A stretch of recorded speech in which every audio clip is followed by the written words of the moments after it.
Traumatic encephalopathy. Chronic traumatic encephalopathy is a neuropathologically defined disease reportedly linked to a history of repetitive brain. Over a decade ago, the first published case of CTE in an American football marked the beginning where people really started to pay attention and become aware of this problem. In the 1920s, this term was first coined as punch drunk syndrome, and it was later renamed in 1928 as dementia pallistica. These terms describe a syndrome and the effects on boxers where their motor, behavior, and cognitive skills were affected as a result of constant blows to the head. Who's exposed to this?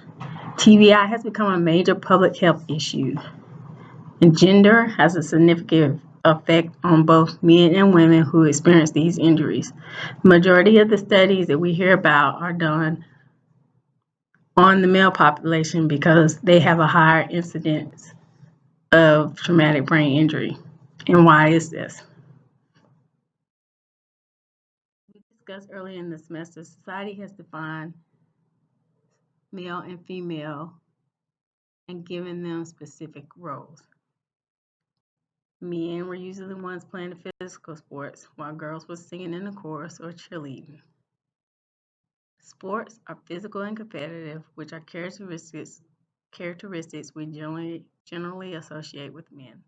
The most celebrated athletes are men, which is why the most hype around concussions is usually in sports. And most of the time it's football. Females are more likely to report symptoms of concussion, but the studies that we hear about are usually centered around men or male athletes. And even today, most sports teams are separated by sex.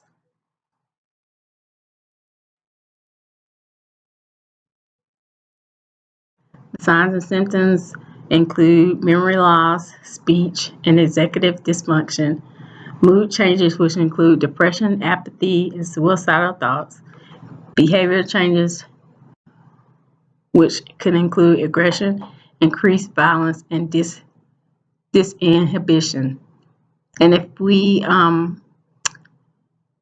recently listened or know about Aaron Hernandez, who used to play for the New England Patriots, and they have recently discovered that they think he was a victim of CTE and have linked his aggression and his pattern of violent behavior to,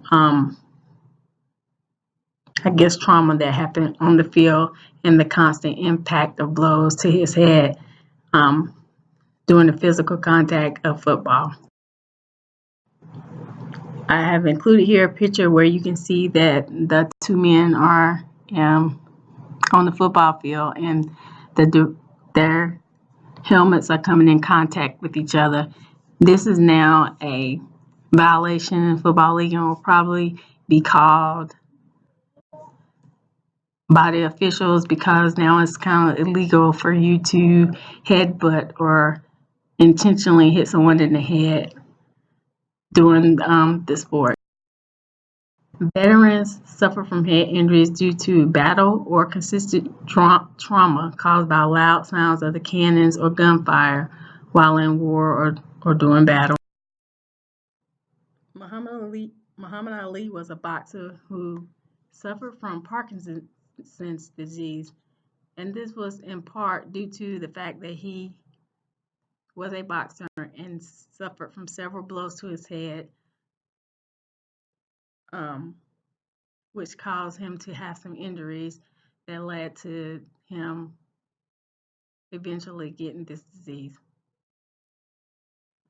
Although we don't talk a lot about CTEs or traumatic brain injuries with women, women also do suffer from traumatic brain injuries, and the women who suffer from these injuries are more likely to report their symptoms than the men. Is CTE gender specific? Well, we often only hear about it or see the injuries in contact sports such as football. I talked about how we've seen it in soldiers as well as boxers, and how it's often a male dominated topic because it's generally seen in contact sports. We rarely discuss it in women, even though women are also involved in contact sports, and the cases that are found are not generally talked about in the.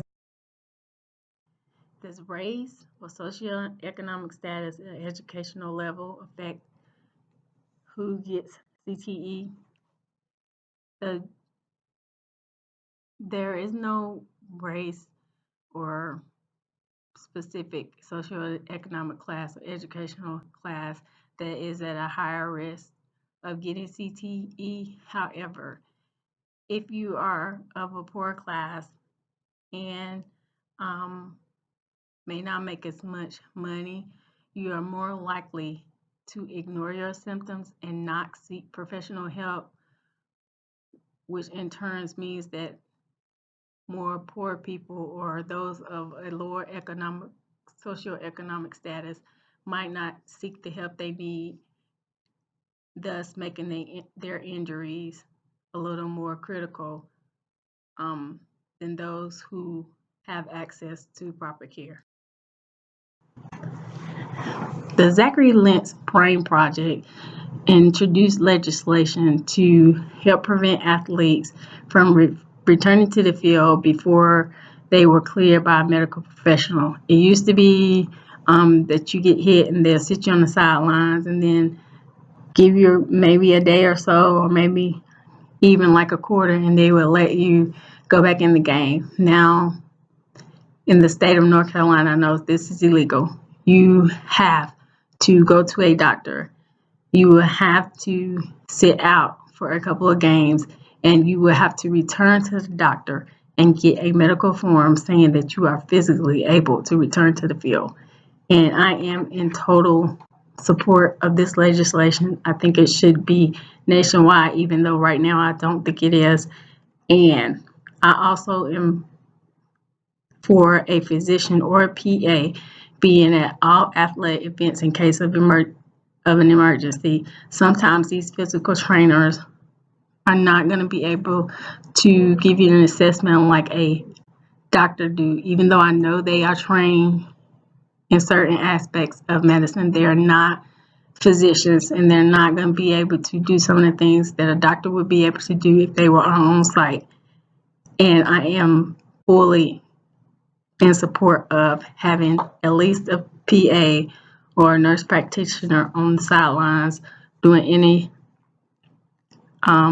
sports events to make sure that these kids are being looked after, or these athletes are being looked at after, to make sure that these injuries are being assessed, and if needed to, these people are getting the proper medical care early on. I have included at the end a couple of videos that are related to CTE, and in it you will see that many times before there is a proper diagnosis, that the brain has to be examined, and a lot of times this cannot be done before the person actually dies.